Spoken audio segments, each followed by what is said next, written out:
Okay, I want to demonstrate here what lens flare is, and different cameras have different kinds of it. Mine has this little blue thing, and you see, and also a little kind of a green thing. But you see, I can manipulate it according to how I hold the camera. And this is no kind of supernatural thing. It's simply something that cameras do. The little orbs you see, I'm not sure about them. Maybe they're a lens flare as well.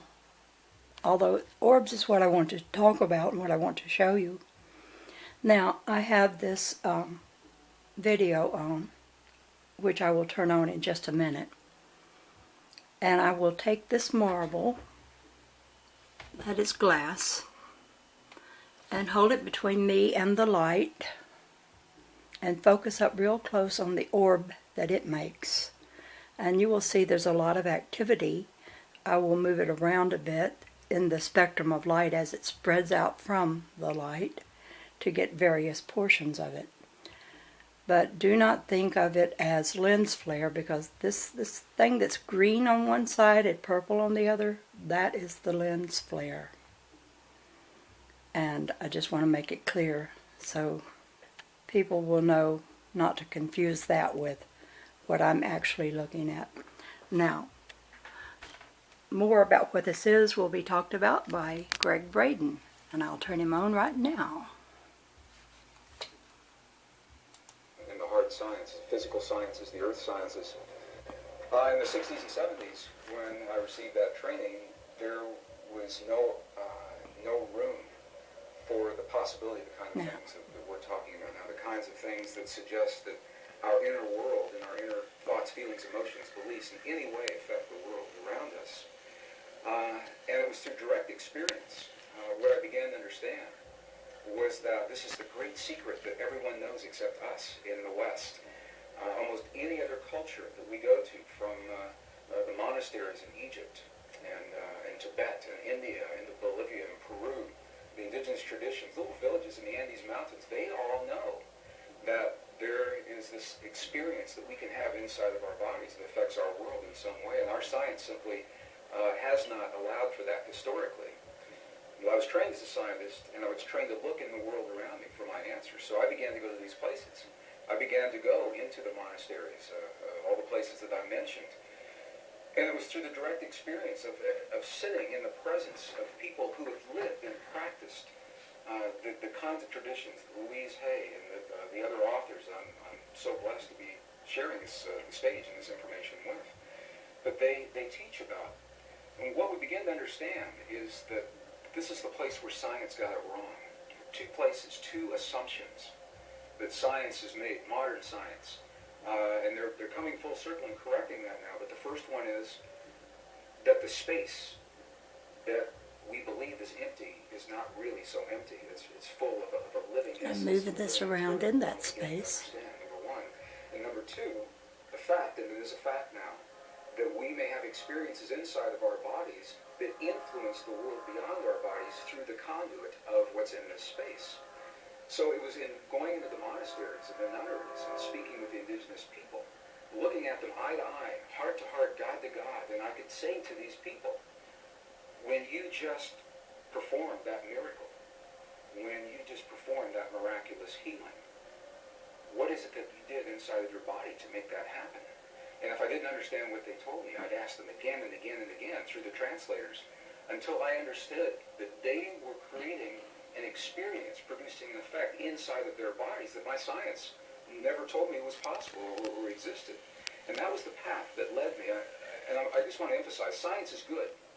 I believe our science is good and served us well. It simply is incomplete. And so it was that path that allowed me to flesh out the missing pieces that we're only beginning to understand today, marrying the best science of our time with the wisdom, 5,000 years of wisdom of our past. Into a greater understanding. And that understanding brings us right back to the question. It's a long answer to a short question.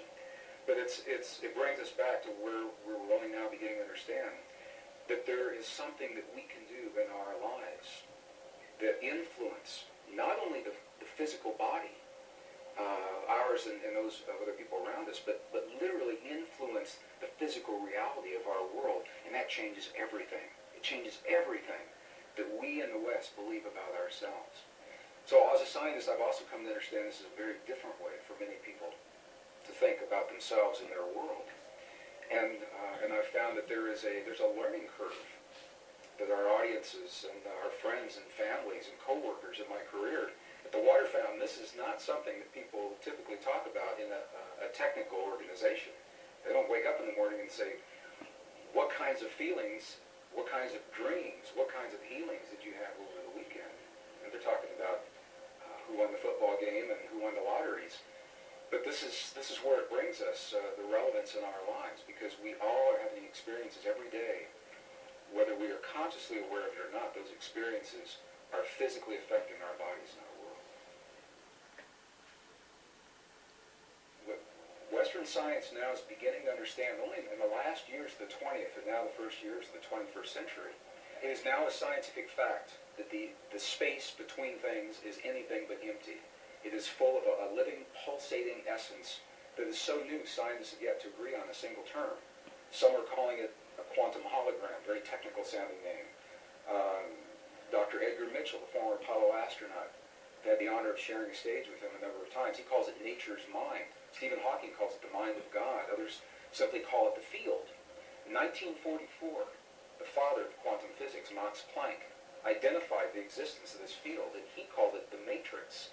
He said, underlying everything that we see, our bodies included, everything we see in the world around us in our bodies, he said, there is the existence of what must be a conscious and intelligent mind. This is his language, 1944. He said that this mind is the matrix of all matter, and it's from his work that the movie series began and many of the ideas that we have today. So what we know is this, is that we have the opportunity to influence that field in ways now that we're only beginning to understand. It's done through the human heart. It's not a thinking process. Thoughts are important. The ancients made a distinction between thoughts and feelings and emotions. And it's the feelings that are centered in our heart, what are called coherent, heart-based emotions. We know that when we feel a feeling of love, compassion, understanding, forgiveness, when we change the self-esteem, that there is an effect from that it changes the electrical and the magnetic fields in our heart, and that those fields literally change the stuff that our world is made of around our bodies. Our hearts are the strongest magnetic field in our bodies, and our hearts are the strongest electrical field in our bodies, much more so than the brain. While the brain does create those kinds of fields, the heart is many times stronger. And what the science now is showing is that when you can change the field that the atom is in, you change the atom. We're made of those atoms. So when we have feelings in our hearts, we're changing the field that connects the stuff everything is made of, and we literally are altering our physical reality in ways that sound miraculous in Western science. But again, this is a great secret everyone knows except us, because Western science has only arrived at this understanding. You go to these ancient and indigenous traditions and cultures, it's where they begin. They begin with the understanding, sure, everything's connected, and sure, we're part of it. And then they take us one step further, and they say, here, I'll show you. I'll show you how to create the effects in your body so that you can heal your body, and you can heal the bodies of others. You can change your self-esteem, and your body will mirror that change. It doesn't have to be a long, slow, drawn-out process. It can happen very, very quickly. It can happen in a matter of minutes. We have video documentation from medicineless hospitals in Beijing, China, for example, where they understand these practices, and they've employed them for several thousand years. And we can look into the body of a living woman with a cancerous tumor that Western science says is inoperable. And then we can watch as three practitioners that understand the language of human emotion. They create the feeling in their bodies. They're not looking at that tumor as an illness. They see that woman as whole, healthy, vital, completely enabled, fully capacitated. And as they feel that feeling strongly among themselves, her physical body mirrors that.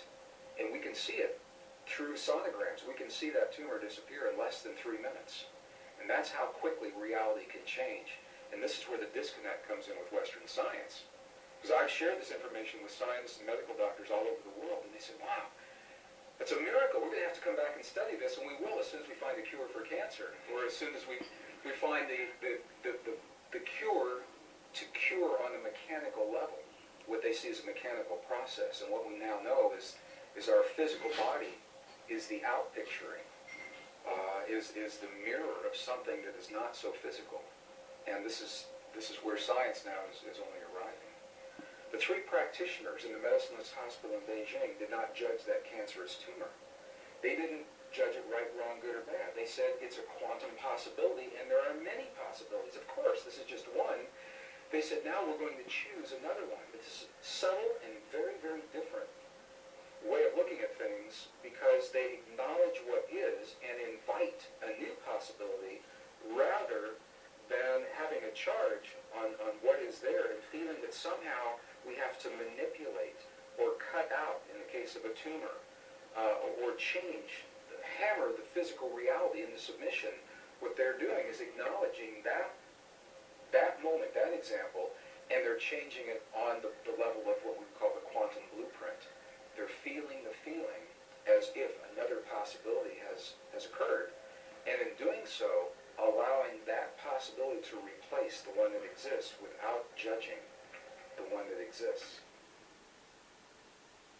I was an aerospace engineer in Denver, Colorado during the last years of the Cold War, 1980s, and it was when the famous brown cloud was inundating Denver, and we couldn't all drive on the same days. We had to carpool on different days. And one day I went to an engineer friend's house to do my carpool for that week, and I got there a little early. And I'd never been to his house before, and I said, can I use your bathroom? And I went in there, and he had little Post-it notes of affirmations all over the bathroom. It said, my perfect mate is manifesting for me now. My perfect mate is manifesting for me now. We got in his car, and he had little Post-it notes all over the dashboard in the rearview mirror. My perfect mate is manifesting for me now. And, of course, I knew what his office looked like, and it was the same way. He had them all over the walls in the CRT. I said, does this affirmation work for you? He said, nah. He said, it never does. And I said, why do you think that is? And he said, well, look at me. Who'd want to be with somebody like me? I'm just an engineer, you know. He had a very low self-esteem about himself. And I began to think about the way that he was applying those affirmations, and other people have applied them very successfully. And what I found the difference was, for him, it was a thought process that never went beyond what was happening in his mind, in his own picturing, his own self-esteem. And the thought is important. The ancients are very clear about this in the Sanskrit text. They tell us that the thought is the image of the quantum possibility. So in other words, in the realm of all possibilities, everything already exists. My friend's perfect relationship and the worst one he'll ever have. The lightest of the light, the darkest of the dark. Our greatest healing and our greatest suffering, they're already there. And what they invite us to do in these ancient traditions is to reach into those possibilities with our mind. This is the power of the mind. And isolate, we lock in one of those possibilities. So now we have taken it and identified it. However, to bring it into this world, to breathe life into that possibility is the power of human emotion, our love for that possibility, or our fear of that possibility. Either one will work. To bring that quantum possibility into the particle reality of our everyday lives. We don't have to know that. It sounds very technical. We just have a feeling. But this is the science of, appears to be the science of how these things are working. So this is why our self-esteem is so important. When we feel, when my engineer friend felt that, why would anybody want to be with me, is what he said to me. The affirmation for him was an empty affirmation. It was a thought that had no energy to invite it into this world.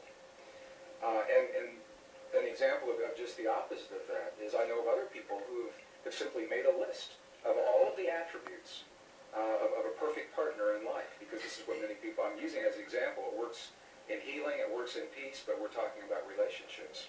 They make a list of all those attributes, and then they come from the place that relationship is already happening. What is their life like? How is their life different now that perfect partner is there? How is their evening different? How do they spend their time differently? How they feel when they wake up in the morning and share their lives with someone? And it's those feelings that they live throughout the day. It's not something you sit down and do for a minute and then you get up and walk away. it's something that we become. We live our lives as if these experiences have already happened, and in that way we invite them into our lives, and they happen frighteningly quickly for some people. It's amazing. I know people that haven't finished their list, and they go out for lunch for a cup of coffee while they're making the list, and the person they just brought them their lunch is the person that's on that list, and they fall in love and they're married 20 years later. I know people that's happened to. So it's about clarity. It's about specificity. It's about being personal. Being very clear that these are personal desires. Scientifically, it appears that this field, the divine matrix, it is a mirror and a bridge between our inner and our outer worlds. And it can only give us what we give it to work with. And the interesting thing is that we have been conditioned to feel the feelings of the things that we don't want in life and that we're afraid of. We wake up in the morning and we see the 6 o'clock news and all the things to be afraid of, and then we go through our day saying, oh, I hope I'm not going to see that today, or I hope it's not around the corner. And my question, so fascinating, where do we learn to feel the things that we don't want rather than the things that we choose to have? And how would our lives be different if we could cut through all of the static and simply choose in our lives what we would like each moment of each day, or our relationships, or our abundance, or our careers, or the peace in our families to look like? What would our lives look like if we could do that? And there's very good scientific evidence showing precisely what our lives would look like, because we would very quickly experience everything that we've created. As a scientist, one of the first things I had to understand, and again, my training, I was trained in the hard sciences, and there was no allowance for any inner experience to have an effect on our outer world to begin with. Number two, I was raised in a relatively conservative community in the Midwest. I was born in Missouri, Kansas City, Missouri. Excuse me, in that part of the world, when you talk about emotions, they kind of get lumped into this nebulous experience. So, thoughts, feelings, emotions are all the same thing. We really don't talk about them much. And by the way, as a male, we don't want to see much of yours. So that was my upbringing. So I began to understand, when we go into the other cultures, and I am referring again and again to this wisdom, we had this wisdom in Western cultures that was lost in the 4th century. About 1,700 years ago, it was edited right out of our most cherished spiritual and religious traditions, the biblical edits of the 4th century. It was not edited from the other cultures that we have visited, and that's the value of going into these cultures. And they identify 3 separate yet related experiences that we all have in our bodies, and they literally call them thought, feeling, and emotion. And here's the difference. The thinking, they identify with the 3 upper energy centers of the body. The Sanskrit traditions have a 7 energy center, or 7 chakra system that they work with. And they say the upper 3 are related to what we call thought, or logic processes. So when we think about something, we picture it in our mind, that perfect relationship or peace between nations. But we can only invite it into our lives when we breathe the power of emotion into that thought. The emotion comes from the lower 3 of those creative centers in our bodies. So when we breathe the power of emotion into our thought, we imbue that thought with life. And those 2 energies meet in the one center that is not accounted for yet in our model. It's in our heart, or what scientists call the 7-layer liquid crystal oscillator in the center of our chest. But we'll just call it our heart, because that's what it does. Our heart is creating electrical and magnetic waves that are influencing the world around us based on what we think and the emotion that we breathe into those thoughts to create the feeling. So now we've just defined feeling. Feeling, by definition, from the Sanskrit tradition, is the union of thought and emotion. It creates the feeling. Now what makes this really interesting is that those traditions say we are capable of only 2 primary emotions: love, and whatever we feel the opposite of love is. And when you get really deep into the teachings, there are 2 aspects of the same thing. But what they say is, when we have our thought, we are either breathing the love of that thought or our fear of that thought to create the feeling. And the feeling then becomes sadness or joy or compassion or anger. Those are not emotions, those are feelings. Now for some people they say, well, you're nitpicking. What difference could it make? And these are the subtle differences between these ancient ways of viewing this inner technology. It's literally a technology, because we can have the same thought or the same affirmation and imbue it with a different This is the great secret that was edited out of our Christian and pre-Christian, Judeo-Christian traditions. When 45 books were removed in the 4th century, 20 were taken out completely. Another 25 were condensed and rearranged. And we know this because we found the information on the Dead Sea Scrolls, the Nag Hammadi Library, the Coptic the Gnostic texts. So we know what those texts would have said if we had had them. But the interesting thing is, without those texts, we tend to rely upon the written word, the validation, to feel that power in our bodies. I think everyone senses or suspects that there's an untapped potential in the human body. Been on every continent of the earth, and I've asked every audience I've ever been in, do you feel that that's there? And they say, yes, we feel there's something there, but we just can't quite get it. Why is that?